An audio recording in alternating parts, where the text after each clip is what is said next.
दादी के हाथों का जादू और खुशबू से महकता घर, माँ की मुस्कुराहट और खाने की सुगंध। MDH गरम मसाला, क्योंकि हर रिश्ता है स्वाद से जुड़ा। वहां पर इमरान खान के लोग अब सड़कों पर उतर आए हैं, कह रहे हैं कि भाई इमरान खान को वापस लाओ, नहीं तो अब हम कुछ एक्शन लेने को तैयार हैं। इंडिया में सब लोग एक साथ खड़े हो गए।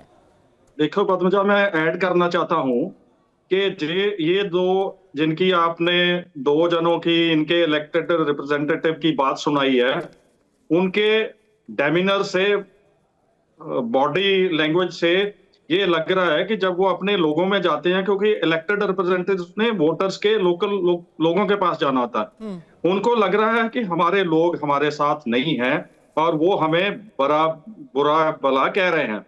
सिमिलरली जो उनकी फौज है, जो जिनके ऊपर वो डिपेंड कर रहे हैं, वो इनको कभी पूछते ही नहीं। वो तो उनके डेमोक्रेटिकली इलेक्टेड रिप्रेजेंटेटिव को एक थर्ड रेट सिटीजन मानते हैं, क्योंकि वो सोचते हैं हम सब कुछ हैं। लेकिन इसके कारण हो ये रहा है कि 360 डिग्री आप व्यू लेंगे, चाहे वो पब्लिक है, चाहे इलेक्टेड रिप्रेजेंटेटिव है, और जो डिसेंशंस अभी मैं बलूचिस्तान के BLA की एक्टिविटीज देख रहा था, जो उधर हो रहा है, मेरे को लगता है कि अगर ये इन्होंने डीएस्केलेट पाकिस्तान ने नहीं किया, तो हमारे लिए बहुत बड़ा मौका है कि हम जो बॉर्डर हमारा अभी 24 असेंबलीज POK में पड़ी हैं, वो भी हम वापस लें, और इंक्लूडिंग जो बलूचिस्तान है, जो ब्रिटिश गवर्नमेंट ने उनके साथ धक्का किया था, उसके लिए हम मौका है कि हम हिंदुस्तान अब 5th लार्जेस्ट इकोनॉमी है, हमारी फौज हैज फुल माइट, ये हमें इस्तेमाल करना चाहिए समा जो हम 71 में नहीं और वो एक फ्रंट पे भी अभी लड़ नहीं पा रहे हैं, मल्टीपल फ्रंट से तो वो डील नहीं कर सकते हैं। मेजर पुनिया, हमें पदमजा मैं एक चीज बताना चाहूंगा आप लोगों को कि जो हमारी इंटेलिजेंस रिपोर्ट है और जो कंफर्म रिपोर्ट है, उसके हिसाब से मैं आपको बता रहा हूं कि जिस दिन पहलगाम वाला जो अटैक हुआ है, उसके 2 दिन बाद से मौलाना मुनीर जो इनके जनरल साहब हैं, वो बंकर में है, न्यूक्लियर बंकर में। और एक चीज और बता रहा हूं आपको कि मौलाना मुनीर की जो सिक्योरिटी है, वो उन्होंने अजरबैजान की एक प्राइवेट कंपनी को दे दी है। जिस आर्मी का चीफ अपनी सेना के ऊपर भरोसा नहीं है जिसको कि वो उसकी सिक्योरिटी उसको सुरक्षित रख सकते हैं, आप अंदाजा लगाइए कि क्या हाल हो रहा है। दूसरा बात, पूरे देश में कुछ लोग ये बोल रहे हैं नो टू वॉर। मैं उन लोगों से सिर्फ एक बात कहूंगा आपके चैनल के माध्यम से कि अगर क्या आपकी माँ, बहन, बेटी या आपकी पत्नी या आपके पिता या आपके बेटे की हत्या आतंकवादी कर देते, तब भी क्या आप यही बोलते कि no to war? This is the time India should strike Pakistan more harder and more harder. पूरा एस्केलेट कर देना चाहिए। ये एक ऐसा मौका है जब पूरे पाकिस्तान का एयर डिफेंस सिस्टम पूरा खत्म हो चुका है, जनता का मोरल खत्म हो चुका है, पॉलिटिकल लीडरशिप नाम की कोई चीज नहीं है। इनका आर्मी चीफ बंकर के अंदर बैठा है, अपनी सिक्योरिटी एक प्राइवेट कंपनी को देके। इससे बड़ा मौका दोबारा नहीं मिलेगा।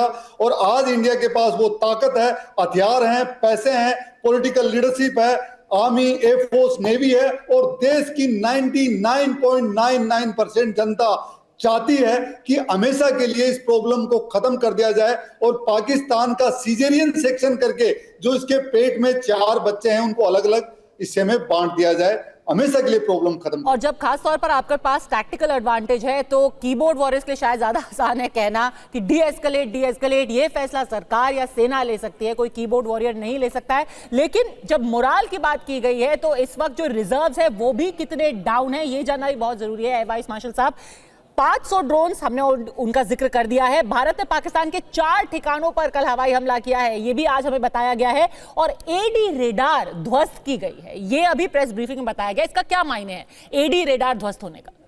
ये बहुत बड़ी उपलब्धि है भारत के लिए। उनका AD रेडार ध्वस्त किया है, वो HQ9 है। HQ9 चाइना से लिया गया है, लेटेस्ट ऑफ दी।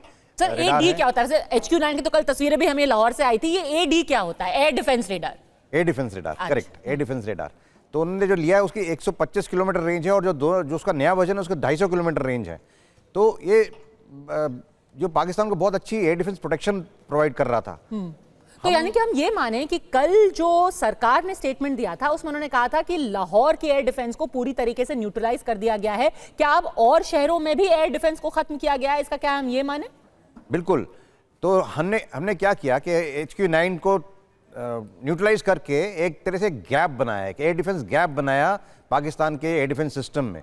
वहाँ से अब और हम आगे बढ़ के जो भावलपुर है, जो सरगोदा है, वहाँ तक हमने स्ट्राइक करा। उसके बाद वहाँ के रडार को न्यूट्रलाइज किया है। अब एक बहुत बड़ा हमको एक पाथवे मिल गया है जिसमें हमारे एयरक्राफ्ट या ड्रोन्स या जो भी हम मिसाइल्स भेजेंगे वो पिकअप नहीं हो रही हैं। इसलिए हमको अगर चाहें तो हम इस पर कैपिटलाइज कर सकते हैं और उसको और आगे बेनिफिट ले सकते हैं। अगर हम पाकिस्तान के मिलिट्री इंफ्रास्ट्रक्चर को और डेप्थ में जाके डिस्ट्रॉय करना चाहते हैं और नंबर से डिस्ट्रॉय करना चाहते हैं, ये हमारे को एक बहुत अच्छा लॉन्चिंग प्लेटफॉर्म है। और देखिए, खुद के एयर डिफेंस, सुमित, आप पाकिस्तान उनको नहीं सर्वाइव करने दे रहा है, वो नहीं हो पा रहे हैं उनके सर्वाइव, लगातार उनको ध्वस्त कर रहा है भारत। कल जिस तरीके से ड्रोन्स भेजे गए थे, और ये बहुत जरूरी डिटेल दी गई है आज, कि उनको एक तरीके से घुसपैठ करके वो ये देखने की कोशिश कर रहे थे कि भारत के एयर डिफेंस कितने स्ट्रांग है, कितना उनको निष्क्रिय किया जा सकता है। आपके सोर्सेज आपको क्या बता रहे हैं कि इसका पूरा ये मिशन का एम क्या था? देखिए, मिशन का एम तो बिल्कुल क्लियर था। वो भारत में आपको जैसा बता रहा हूं कि वो भारत के आपके एयर डिफेंस सिस्टम्स को लगातार उनकी लोकेशंस को देखना, वो उनको इंगेज कैसे कर सकते हैं, कहां से कितना रिस्पांस आ सकता है। और ये तब किया जाता है, क्योंकि एयर मार्शल हमारे साथ सर बैठे हैं, वो जानते हैं कि ये तब किया जाता है जब आपको बड़े अटैक्स, यानी आपको जो फाइटर एयरक्राफ्ट दुश्मन के इलाके में भेजने हो, तब आप ये जानना चाहते हैं कि आखिरकार रिस्पॉन्स टाइम कितना है, किस लोकेशन से किया जा रहा है और उनकी मूवमेंट टाइम कितने। और वो अगर एक और इंपॉर्टेंट बात ये कि हमने, अगर आपकी आज की स्टेटमेंट देखे तो हमने सॉफ्ट किल और हार्ड किल का जिक्र किया। सॉफ्ट किल यानी हमने पहले उनको डिटेक्ट किया, हमने उनको सॉफ्ट किल जैम किया, और उसके बाद जैमिंग के बाद हमने उनको हार्ड किल यानी हमने उनको अटैक किया। ये मल्टीपल पर्पस है, और ये इसलिए भी है पद्मजा, अगर आप समझे, सिर्फ एक लेयर हमारी डिफेंस की काम नहीं कर रही है। हम लॉन्ग रेंज की जब बात करते हैं, S-400 की बात करते हैं, इसके अलावा हम जब बात करते हैं मिड लेवल की आकाश सिस्टम्स की बात करते हैं, हम बात करते हैं AD गन्स की बात करते हैं। कल के मिशन में मैं आपको बताऊं, AD गन्स ने बहुत अच्छा रिस्पॉन्स किया है, खासतौर पर जो मिलिट्री इंस्टॉलेशन पे टारगेट करने की इन्होंने कोशिश की, चाहे वो रजौरी हो, जम्मू हो या पुंछ हो, इन लोकेशंस पे भी AD गन से इनके ड्रोन्स को मार गिरा। तो ये रिस्पांस टाइम है जो पाकिस्तान को शायद समझ में आ गया होगा कि अभी जो मैकेनिज्म है वो भारत का बहुत ज्यादा पुख्ता है, रिस्पांस बहुत ज्यादा कड़ा मिलने वाला है। दादी के हाथों का जादू और खुशबू से महकता घर, माँ की मुस्कुराहट और खाने की सुगंध, MDH गरम मसाला। क्योंकि हर रिश्ता है स्वाद से जुड़ा।